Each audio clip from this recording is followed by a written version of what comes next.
అండి అందరికీ welcome back to my channel. వేడివేడి అన్నంలోకి ఇలా చింతకాయలతో చేసిన రసం వేసుకొని తింటే టేస్ట్ మాత్రం చాలా బాగుందండి.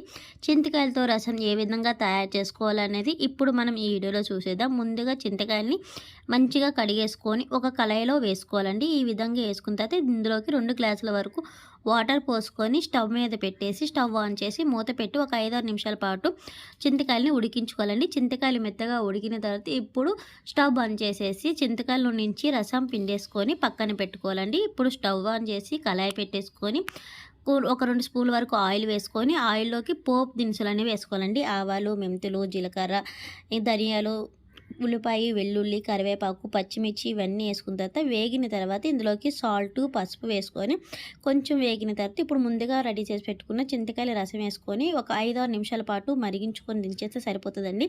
ఎంతో టేస్ట్ అయిన చింతకాయల రసం రెడీ అయినట్టే. Thank you for watching.